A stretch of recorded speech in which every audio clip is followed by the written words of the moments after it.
What's up, everyone? You are now locked into SpecTalk, my podcast geared toward high performers obsessed with personal excellence and gaining that 1% more to win every single day. I'm committed to bringing you the badass real talk of what optimizes health and performance for entrepreneurs, executives, and athletes from all pillars of my high performance training system. So let's get into it. I want to talk about something today that I got a bone to pick with. And while it's a blessing and a curse, I got a bone to pick. We live in a society right now where we have a ton of information at our fingertips. I'm going to be dating myself here, but growing up in high school, I still had dial-up internet, and that came along when I was entering high school. So you can understand that being across a couple different generations of time, we didn't have access to this, and when we did, it was utterly slow. But you have no idea how much you have access to in a second when you flip on Instagram, you go to YouTube, whatever. And I have a huge problem with the fact that information is not lacking, but motivation is the problem. And this is where quite frankly, I just get fucking irate. I'm diving into this today because along with the information superhighway and an abundance of things out there, it's causing a lot of distraction, myself included, so you're not alone. The problem that I have with this is that people jump from coach to method to diet to training program to the thing because you have so many things coming at you. We just had Black Friday and it's, Cyber Monday, or the whole weekend, my emails and my ads on my social media and everything's dinging, buy me. And then I thought I wanted this, but then I wanted to get that. And somebody had to tell me the other day, no, you don't need a stationary bike for your house because it's $399. Are you out of your mind? Get the hell out of here. When I see this happening to people every single day, forget the Black Friday sales and the Cyber Monday nonsense. When people have this happening on the daily because of the overabundance of so-called coaches out there and the overabundance of knowledge that they don't know where to go, so they just pick the next cheapest thing, best thing, biggest deal, who's offering the most bonuses, it drives me absolutely crazy. So if I think back to principles that will never die, it's how I was raised in the strength and conditioning industry to begin with. Because even that's gone to shit, quite honestly, in certain aspects where people think they have to be fancy before there's a foundation, where people have to do and go over above and beyond with things that are not actually serving the core foundation of what needs to be built before we progress. So I say this because most of you are throwing the baby out with the bathwater by the new program and the abundance of programs that are now for sale for only $9.99 or whatever the case is, and you're forgetting the core of what's most important. Whether you are in business or whether you are an athlete or a person looking to train, the thing that you need to understand is that you need to stick with one coach, one mentor, and if that person is not working for you, like there's something not jiving, the system isn't right, like you stick with that and get a little consistency before you abandon it.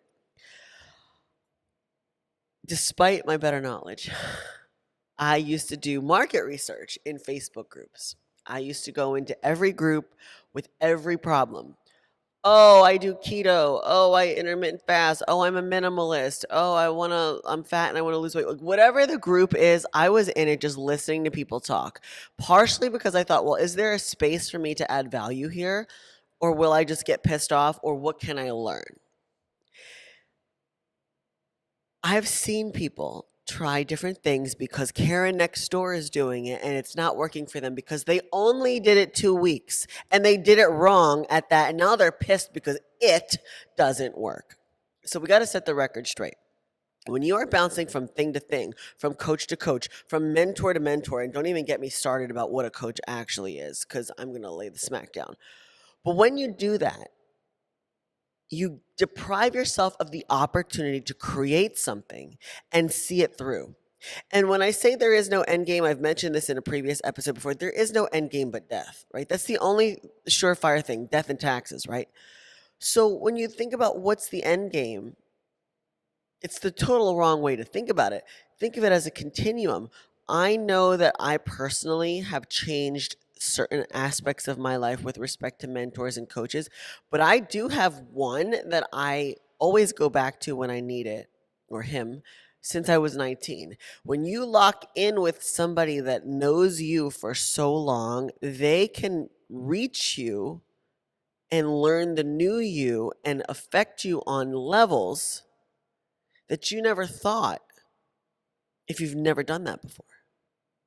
But if you run from the thing to the thing to the thing that sounds cool because somebody wrote a book about it and the book's a bestseller and then everybody's doing it, but you don't know anybody that's actually had success on it because your friends are just as batshit crazy as you and don't stick with anything, you're really setting yourself up for failure. So I bring this topic up today because not only does it really drive me absolutely bonkers, but it brings me to a point of education for people to understand that foundations and consistency and timeless principles will always win.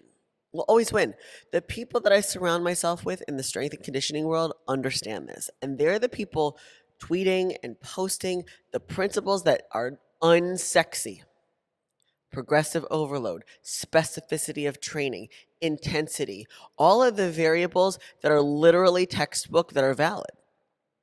But then you look at people, whether it's bro science, whether it's ego talking, and you can see that their content that they're putting out is completely ridiculous and based upon what they think that their ego needs to show the world, based upon what they think the world wants to see out of them, because our world has grown to love extremes. How many people, or how many of you out there, have liked something? I've seen this as an experiment with myself. Have liked something because it was so extreme. I have watched videos, oh my gosh, so embarrassing to admit this. I have watched videos for 15 minutes on the world's human Ken and Barbie dolls with millions of dollars that they spend in plastic surgery because it's so extreme you can't put it down. But whatever happened to the consistency of working for something, right? And then I've watched things, of course, I'm in bodybuilding, so I've watched extreme things there. But nobody seems to realize that those extreme measures in sports and achievement, for example, that you can earn are completely different processes than extremes from, oh, I just bought this or I just did that. And it's one of those things where I want to drive this point home because this is how you select a coach. Which leads me to the next soapbox, which I'm only going to touch on for about 2 minutes. The influx of the number of overnight coaches that just call themselves that when really they're basically just a salesperson for snack bars at best, or they just decided, well, coaching sounds like a cool industry because people are making money from Wi-Fi, that they actually have a capability to coach somebody. And I know I've heard people say, well, you just have to be a couple steps ahead of somebody to coach them. But when you have a student that's that good, those are the people that I work with. They challenge your knowledge. You can't just be one step ahead. You have to understand what the essence of coaching is and be further along in the sense that you are living that craft and you are able to take people from here to here. It's one thing to take a Honda. I'm sorry. It's one thing to take a Lamborghini and I give it to you and I say, oh, just don't fuck it up. Just, take it around the block. Just don't crash. It's another thing to take a Honda and make it perform and be optimized just like a Lamborghini. That's where the work is, but that work is not sexy. And that's what I want to liken this hopping around to the best thing that is trendy as opposed to the best thing for you. Yes, everybody wants to hop in the Lamborghini and just not fuck it up. But if you could take a Honda and build it so big, this is like an athlete example, right? So that you have actually built something, there's a lot more work, a lot more foundation, a lot more pride in that than just being given something. And I think people are under the impression that they're going to find the next best coach, mentor thing online just because of social media and YouTube spitting things out. If you can't even remember what the fuck somebody said in a video that you watched yesterday, because you're not actually digesting it, you don't really care, but you're just being information hungry for the next thing, but you can't even remember the last thing, you have to rethink who and what is going to make an impression on you to live and change your life to the direction you want to go, rather than just hop from information. I call it information whores.